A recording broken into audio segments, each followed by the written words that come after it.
Hola, bienvenidos a mi canal Basura Tóxica Espacial.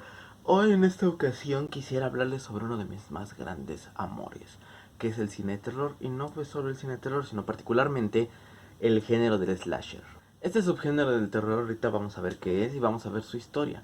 ¿Y esto por qué lo hago? En primera ya se acerca octubre, y en segunda se acaba de estrenar la novena temporada de American Horror Story, que su título es 1984, 1984. Como mi libro favorito, por cierto. Y tiene como temática al parecer un slasher, un campamento donde un asesino psicópata va a andar matando adolescentes.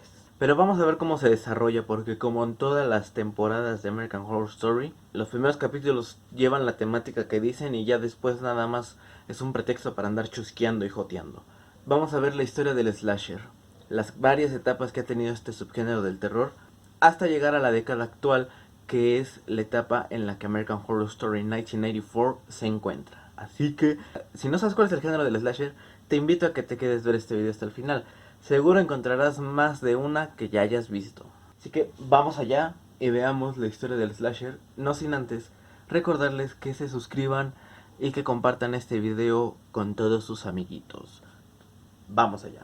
Derivado de la palabra slash, cuchillada, es un subgénero del terror caracterizado por tener a un antagonista haciendo una carnicería, regularmente de jóvenes y adolescentes, envueltos en sexo y drogas, y este villano se abre paso en varios asesinatos en pantalla, cada uno de ellos más creativo que el anterior.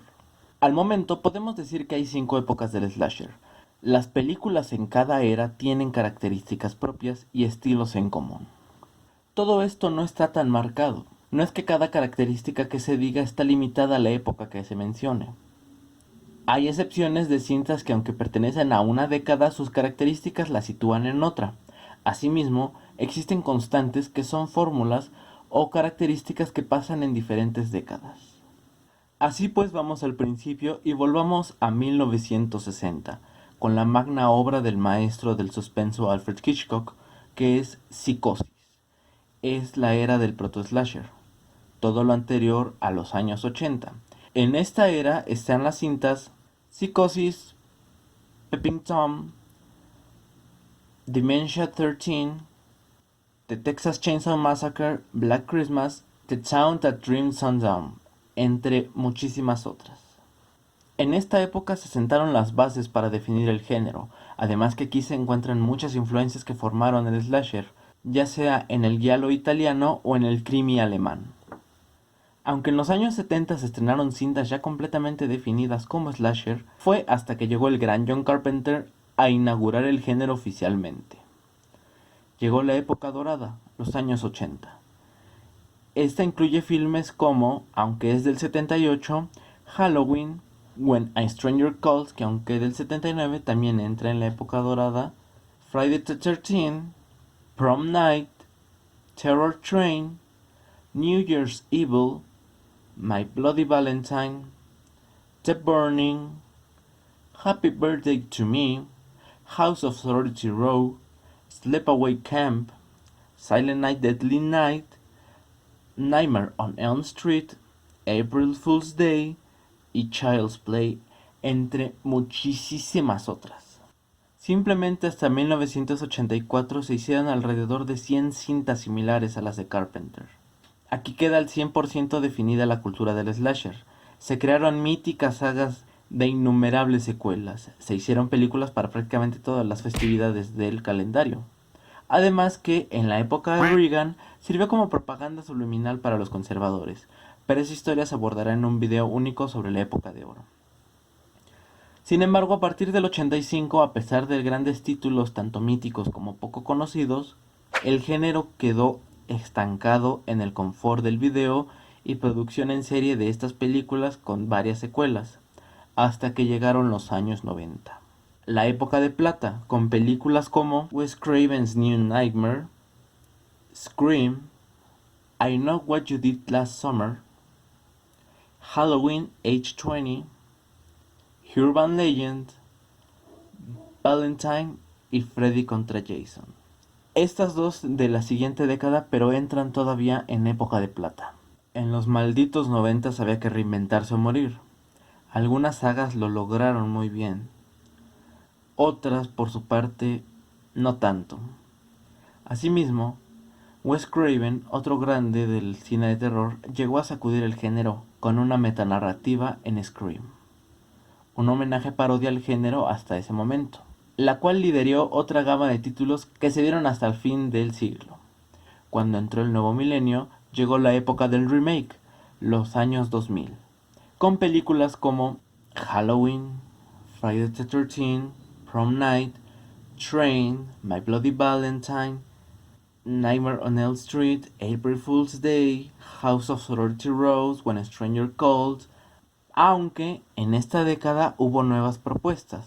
Final Destination, Jeepers Creepers, Wrong Turn, House of 1000 Corpses, Hostal. Algunas de estas transformaron el concepto del slasher. Y también hubo presentación de nuevos talentos, cintas más de autor, pero lo que predominó fue el remake de forma abusiva. Y finalmente llegamos a esta década que está acabando, que es la era de la televisión, los años 2010. Pero antes de llegar a eso, también no hubo presencia en el cine en esta década. La más baja, por cierto, con películas como Final Girls, Cabin in the Woods, My Soul to Take, It Follows, Happy Death Day, The Town That Dreaded Sundown, Halloween, Texas Chainsaw 3D. De igual forma, se presentaron estas nuevas propuestas, la mayoría de ellas innovadoras, otras de sátira o meta. También se explotó un poco el concepto de la metasecuela, una secuela que retoma la historia desde su origen, o sea, la primera película, ignorando todo lo que existía en medio. Sin embargo, lo que caracterizó a esta década fue también una segunda época dorada de la televisión. Por supuesto, no dejó excluidos al género del slasher, dando así paso a diversos títulos para la pantalla chica como lo son Bates Motel, en algunos momentos Riverdale, Scream Queens, Scream, Pretty Little Liars, Slasher, la francesa Le Chalet y por supuesto la nueva temporada de American Horror Story 1984. Pues esa es básicamente la historia del slasher. Próximamente vamos a hacer videos específicos de cada una de las eras para explicar más a fondo cada una de ellas. Hablando de México, en mi video anterior verán que propuse la tesis de que una de las más grandes películas del cine mexicano es Uno. Pero sí existen varios títulos de slasher mexicanos, entre los que están Un extraño en la casa, La noche de los mil gatos, Más negro que la noche, Cementerio del terror, Dimensiones ocultas, Ladrones de tumbas, Trampa infernal y por supuesto el remake de Más negro que la noche. Por mencionar los más identificados, algunas de estas películas realmente son muy buenas, otras solo digamos que más bien son de culto. Sin embargo, la mayoría de los títulos entran en el slasher con calzador. Si nos ponemos super técnicos, no serían considerados como tal, pero eso lo explicaremos en otro video. Eso es todo, ojalá y les haya gustado este pequeño recorrido por la historia. Y les reitero que se suscriban y compartan este video y que me digan aquí abajo en los comentarios si ya conocían este género y si sí, cuál es su película favorita del slasher. Larga vida y prosperidad.